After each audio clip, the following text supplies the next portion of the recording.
La Gastadera Podcast, educación financiera para decirle adiós a esas perras ganas de gastar a lo desgraciado y decirle hola a la planeación, el ahorro, la inversión y las metas de largo plazo. ¡Comenzamos!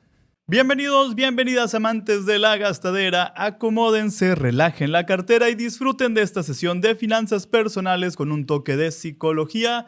Comenzamos su terapia financiera de confianza. Yo soy Daniel Urías de Cultura Financiera y como cada semana me acompaña. Yo soy Natalie Lagarda de Mi Plan a Futuro. Besos, abrazos, ¿cómo están? Los recibimos con mucho cariño. En esta ocasión, un tema un poquito difícil, un poquito duro, pero hay que hablar, hay que tener estas conversaciones incómodas. Para eso estamos en este gran grupo de apoyo. Los queremos muchísimo.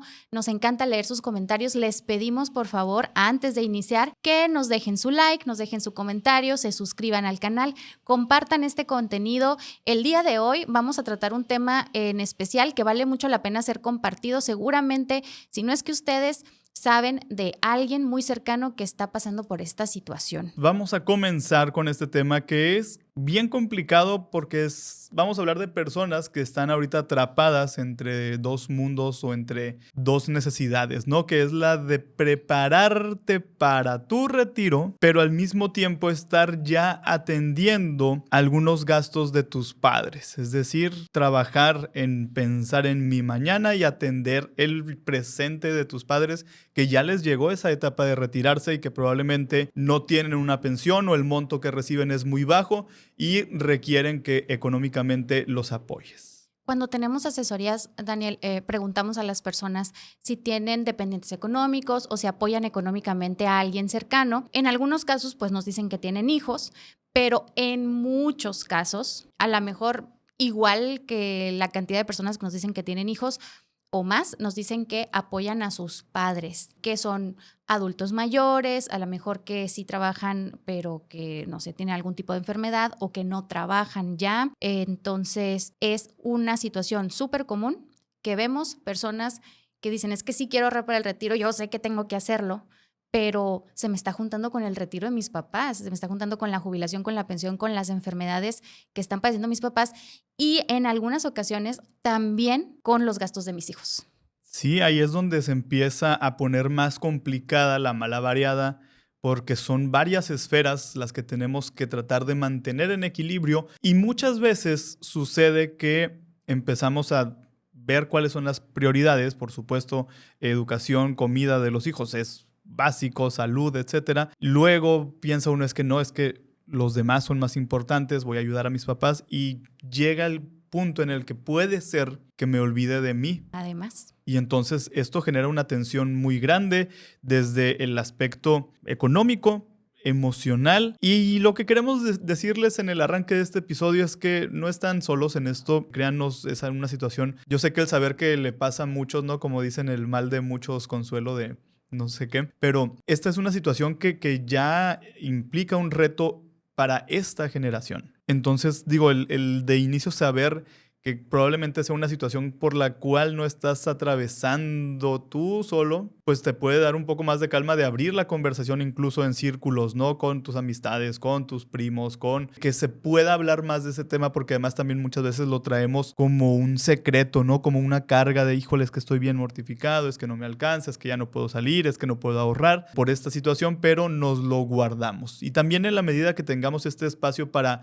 abrir la conversación al respecto, el poder externar cómo nos sentimos, porque como de verdad créanos que es muy válido que se sientan con frustración, con miedo, con enojo, porque quisieran que la situación fuera diferente. Todo lo que han experimentado hasta este punto, si se encuentran viviendo esta situación, es completamente válido y entendible. Quieren compartirlo también aquí en los comentarios. Recuerden, como decíamos al inicio y en cada episodio, este es un grupo de apoyo verdaderamente y el leernos entre todos también nos ayuda a tranquilizarnos y a entender que pues, es una situación que es frecuente y que además pues, podemos salir adelante de ella de algunas maneras que vamos a platicar el día de hoy. Decir que esta situación es frecuente parece algo muy cliché, pero realmente sí es muy importante decirlo, nombrarlo, compartirlo, como decías, Daniel, porque si es tan frecuente la situación quiere decir que hay cosas estructurales, sociales, políticas, económicas que son más grandes que nosotros como individuos o que nosotros como familia, que le están pegando a mucha gente. O sea, que este es un fenómeno o es una situación más allá de nosotros. ¿Cómo llegamos entonces a estar aquí, a sentirnos como que somos una generación que estamos... Como el jamón del sándwich, ¿no? Sí, yo iba a decir cuidando económicamente a nuestros hijos y a nuestros padres, pero el jamón del sándwich es... Perdón por quitarle toda la solemnidad al episodio con este comentario, pero es que así lo he estado pensando desde que estábamos trabajando en la redacción del episodio. Yo decía, es que así se siente. Sí, es mucha responsabilidad ser el jamón del sándwich. Además, eres la parte principal del sándwich. Claro, si no sabes, bueno. Si te quitan el jamón al sándwich, pues no es un sándwich, ¿no? Entonces, bueno, hay cosas sociales que han estado pasando. Vamos a pensar en ello. Por ejemplo, ya hemos dicho que las familias son más pequeñas. En general son más pequeñas. El promedio de hijos anda en 2 en México, cuando antes había familias de 10, 12, 6, 8. Yo tenía una maestra que tenía 19 hermanos, o sea, eran 20 con ella. Sí, imagínate, sí. O sea, era toda la vida reproductiva de las mujeres estaban constantemente gestando, ¿no? Entonces, ahora las familias son muy chiquititas, son de 1 o 2 hijos, y esto hace que entonces los cuidados de los más grandes se tengan que dividir entre menos. Claro que incluso estas familias de 15 hermanos, no todos se hacían o se hacen responsables económicamente y en términos de cuidado de los padres adultos mayores. Pues sí, pero de ahí sí salen a lo mejor 2, 3 o 4 hijos que ahí entre ellos se van repartiendo las tareas y las necesidades.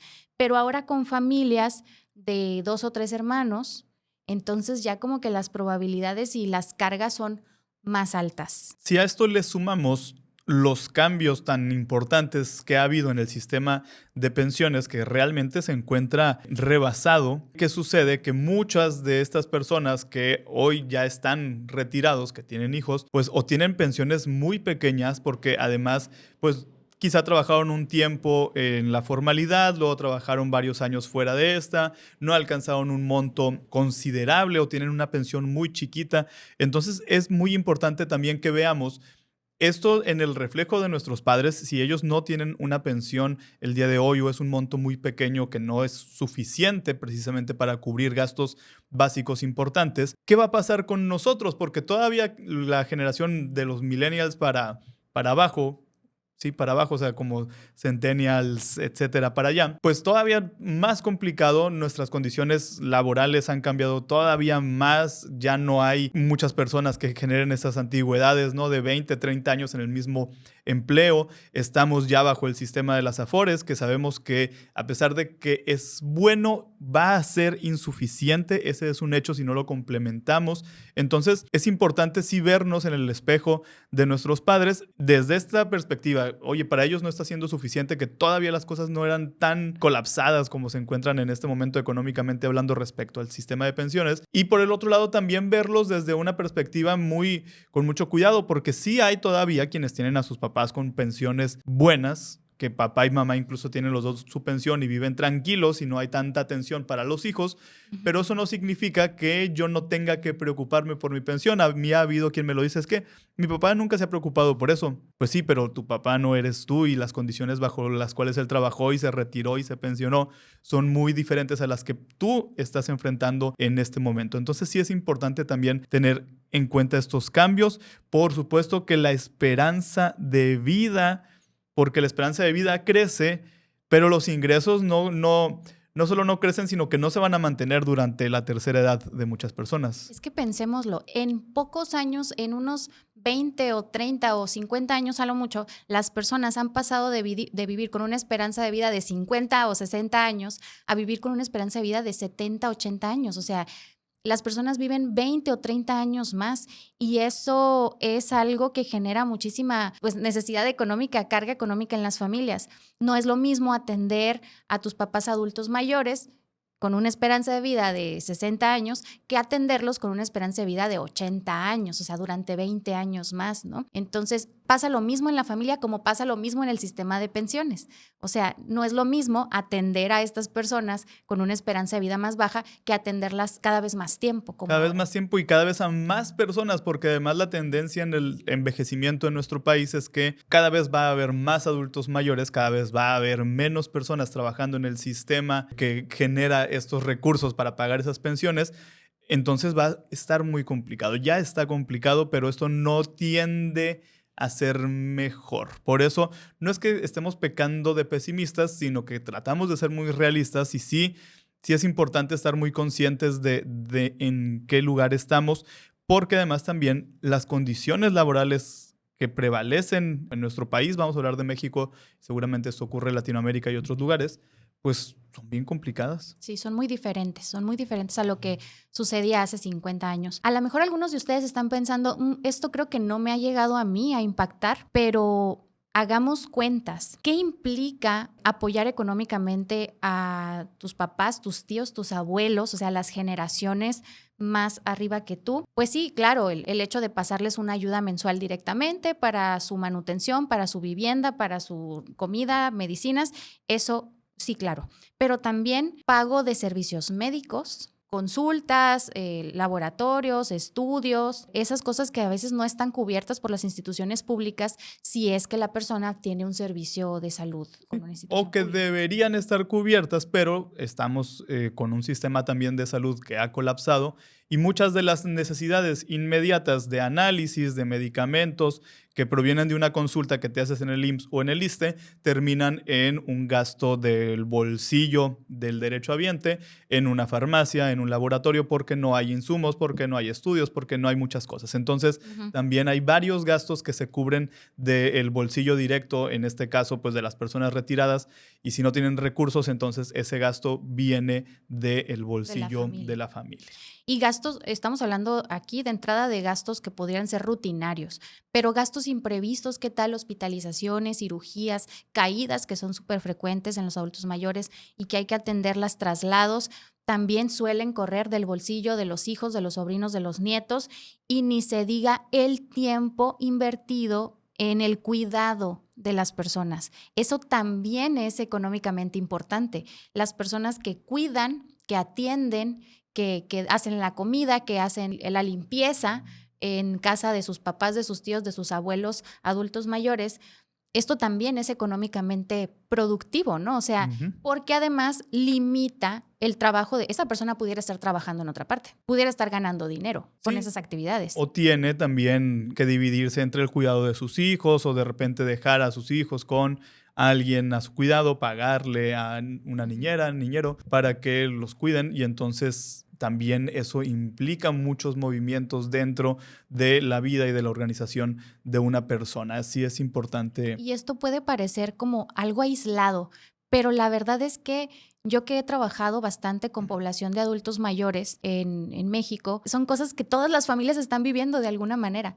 El tener que contratar un servicio de enfermería o el tener que contratar, en el mejor de los casos, un servicio de alguien que te ayude a cuidarlo o a cuidarla por las noches. Es una actividad económica que va en ascenso, todo lo que tiene que ver con cuidados de adultos mayores y servicios. Sí. Y cuando empiezas ya a hacer esta lista, dices, híjole, es que sí es mucho el tiempo, mucho el recurso que se destina y que probablemente también esto te va a ayudar al menos a tener esta claridad de, ok, ya sé por qué me siento tan cansado, ya sé por qué el dinero no me rinde, ya sé por qué traigo esta tensión. Sí es importante identificar esto, reconocerlo, registrarlo y que podamos ser muy conscientes de cuánto de nuestro día o de nuestra semana le estamos dedicando a esto, cuánto de nuestros recursos también se destina al cuidado de nuestros familiares. Y esto además de la carga económica, que sí es importante y que por supuesto implica un reto, decíamos ahorita, porque de repente empieza a competir este gasto constante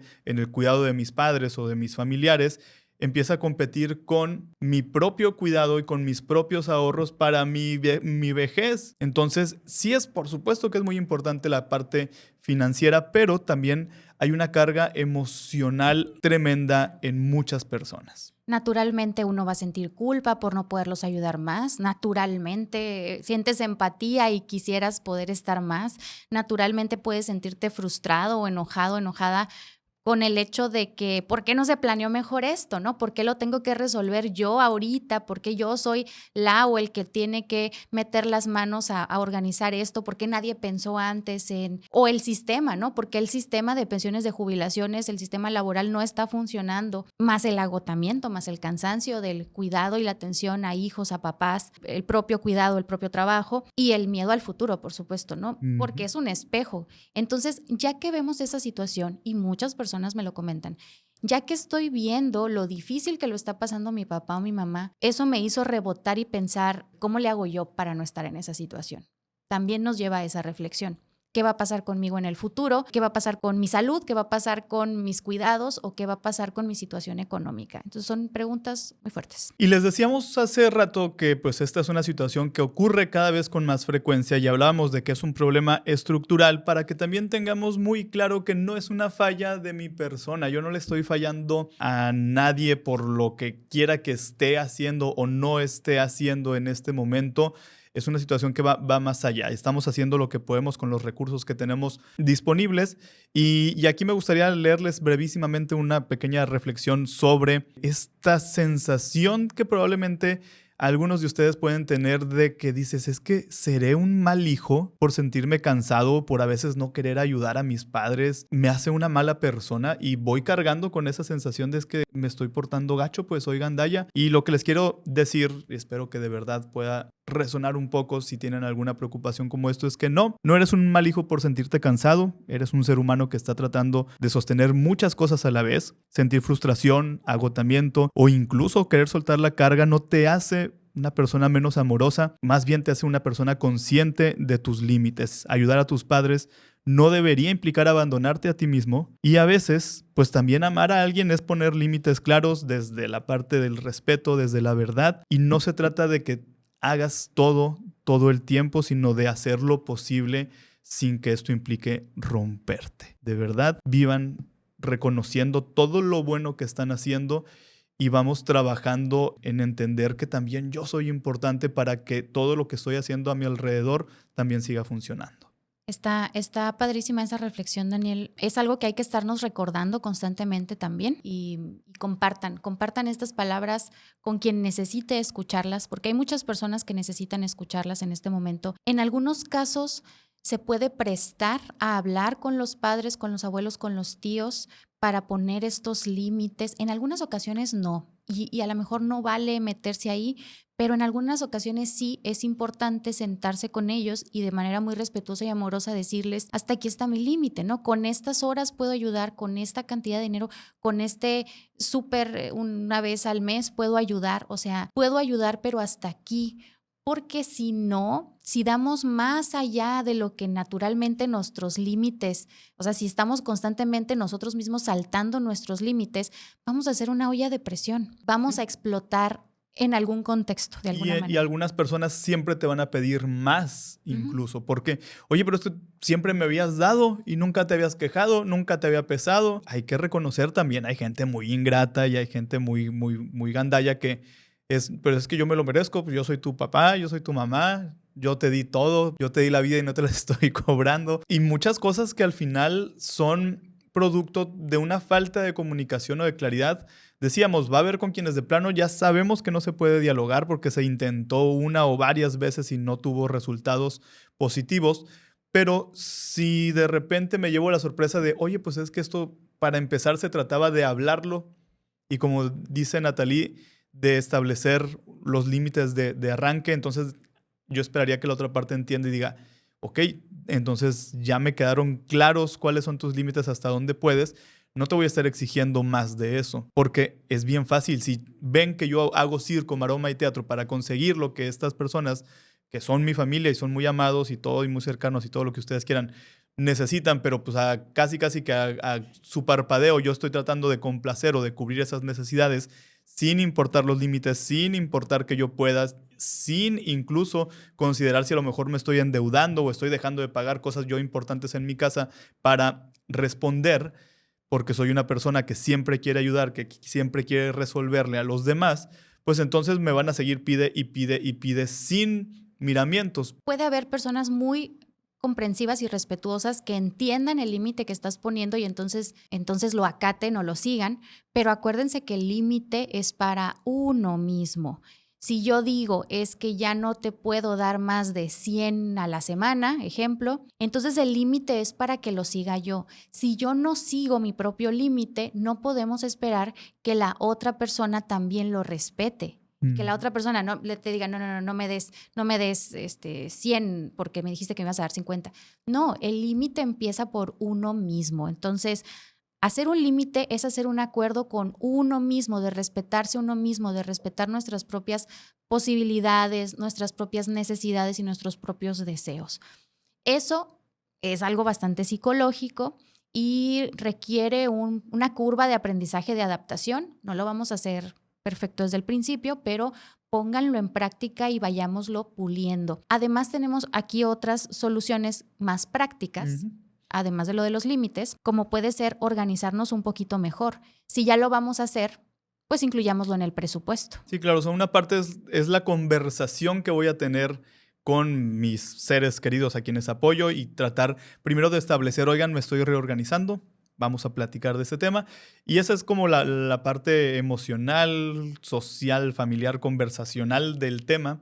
Y luego vienen estas soluciones que ya son como más puntuales, más prácticas, que igual se las sugerimos, ustedes tomen las que les funcionen. Y una de estas es la primera, oye, pues ya di el banderazo, ya platiqué con mi papá, con mi mamá, ya tengo yo un límite, ok, ahora traslada ese límite a tu presupuesto. Es decir, ¿cuál es la cantidad que yo sé que sí puedo dar sin descuidar otras cosas también de mi estabilidad y mi tranquilidad financiera? Lo pongo en el presupuesto, es muy válido.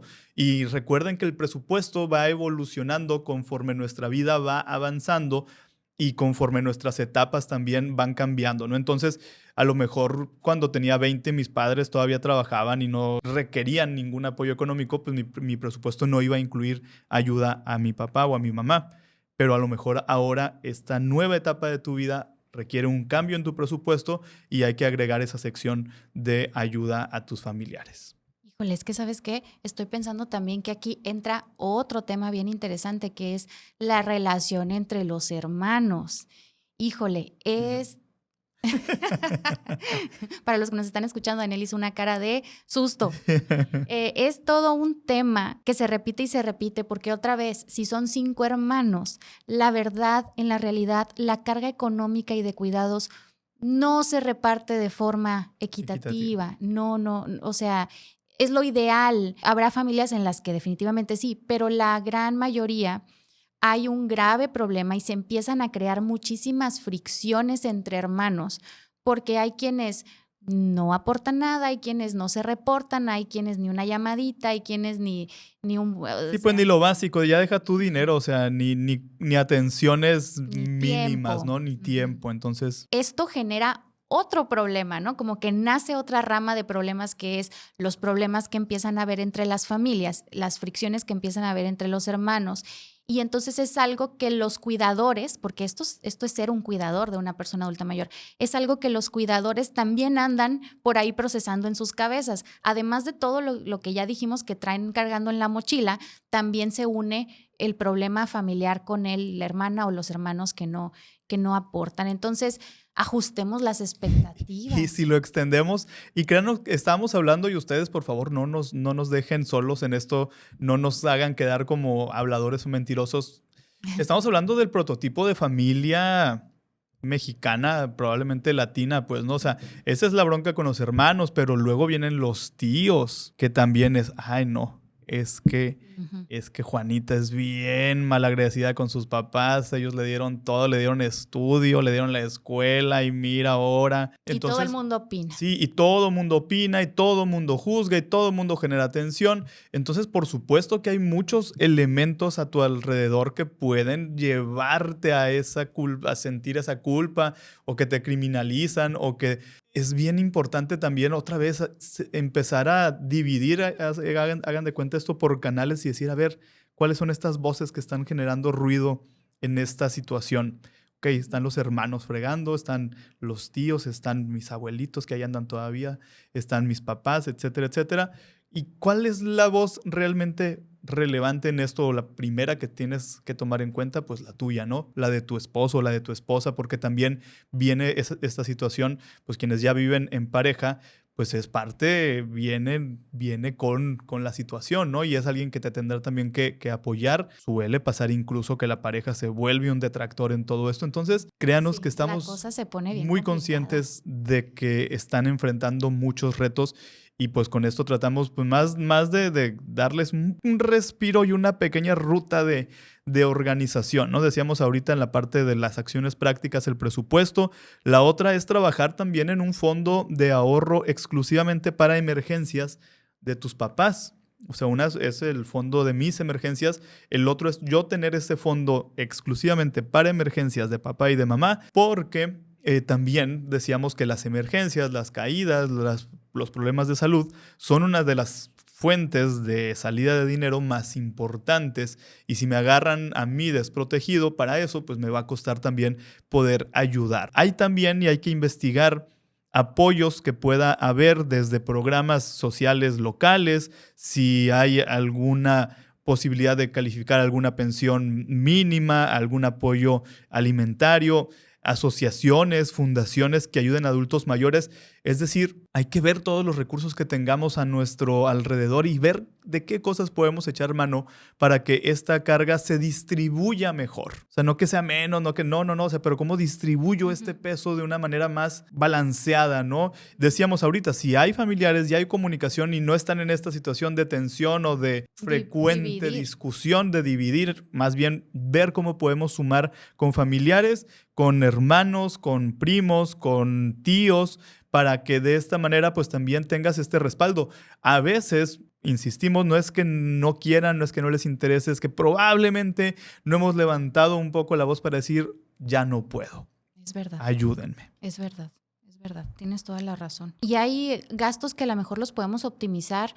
Tal vez no es necesario que podemos reemplazar tal vez la medicina que le estamos dando por una medicina genérica. ¿Qué servicios de los que se cubren los podemos compartir, no? Oye, a lo mejor ya mi papá requiere pañales, bueno, a lo mejor con mis vecinos, oigan, ¿quién tiene tarjeta de esta tienda departamental? Esta tienda de mayoreo, vamos a comprarlo entre varios. Es decir, todas las estrategias que yo pueda aplicar para empezar a generar ahorros o controlar los gastos, para que esto a lo mejor lo pueda yo canalizar hacia otros proyectos que también son importantes, hay que tratar de hacerlos para ir soltando un poco la tensión que ha generado esta situación. Y mientras todo esto ocurre, porque pues no va a dejar de pasar, no va a dejar de avanzar. Y puede ser un proceso de muchos años. ¿Qué va a pasar conmigo en esos años? Sí es importante no dejar olvidadísimo tu proyecto de retiro. Considéralo algo importante también, algo que requiere atención. Tu yo del futuro también necesita que lo empieces a cuidar. Así que, aunque sea un poco, pero ve haciendo un ahorro para retiro, automatízalo para que sea más fácil para ti estar constante, sistemáticamente ahorrando. Y es que es una situación dura, el tema es difícil, son cambios a los que nos estamos enfrentando en los últimos 20, 30 años. Esto no pasaba antes. Entonces, ¿qué vamos a hacer? Pues hay que empezar a platicarlo. Y a lo mejor usted dice, pero ¿por qué conocen tan bien a mi familia? ¿De dónde nos conocen? Y es que le puedo decir, es que es una situación que vivimos todos, que presenciamos todos, tenemos la misma familia usted y yo, y hay que ver qué hacemos también, incluso a nivel de políticas públicas, porque eso no lo estamos hablando, pero en países europeos donde esta situación está ya en su máxima expresión, donde hay muchísimos adultos mayores, el gobierno tiene que crear también formas, redes de apoyo para para las necesidades de las personas adultas mayores y de los cuidadores de las personas adultas mayores. Así que pues es algo de lo que seguiremos hablando.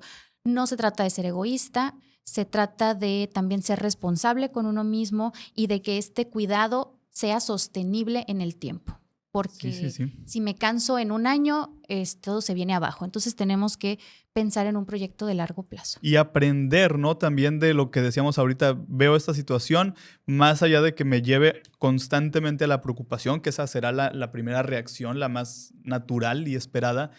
¿Cómo aprendo de lo que estoy viendo para que no me ocurra a mí, para que esta generación a la que yo pertenezco, pues no pase por una situación parecida? Ya con esto ahorita nada más que decías, ¿no? De las políticas públicas y de los sistemas de pensiones, que tanto les gusta por acá citar a Dinamarca cuando se habla del sistema de salud, pues en el sistema de pensiones de Dinamarca, fíjense ustedes que ya subieron la edad de jubilación a 70 años. En México es de 65 y algunas personas desde los 60 se pueden retirar.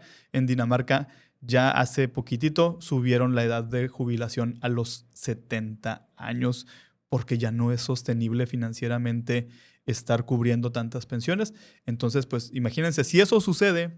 Y porque la gente vive cada vez más. En Dinamarca, el prototipo de sociedad idónea para algunas personas, pues imagínense, pues acá, por supuesto que no, hombre, y cambiar eso aquí sería súper... No va a pasar aquí, pues. O sea, quédense tranquilos, seguirá siendo 60, 65, pero el punto es cómo esto está cambiando en los sistemas de varios países porque es una presión enorme el tema de las jubilaciones y de las edades a las que estamos llegando. La longevidad en muchos países ya rebasa los 80 años, así que está re bueno este tema. Seguiremos hablando de eso. Seguiremos informando. Muchísimas gracias. Esperamos de verdad que les haya resultado un poco alentador, clarificante, un bálsamo de paz en sus corazones. O que retomen alguna de las ideas que dimos por aquí y la puedan aplicar. No se trata de aplicarlas todas, pero alguna que les quede muy bien para este momento, empiecen a aplicar desde el día de hoy, desde esta semana y veamos qué resultados puede tener para ustedes. Muchas gracias por su atención. Les mandamos un gran abrazo. Que tengan un extraordinario día, tarde, noche. Hasta la próxima. Adiós, gracias. La Gastadera Podcast, grabado desde Hermosillo, Sonora, en los estudios de StreamPod Studio, es un podcast de cultura financiera.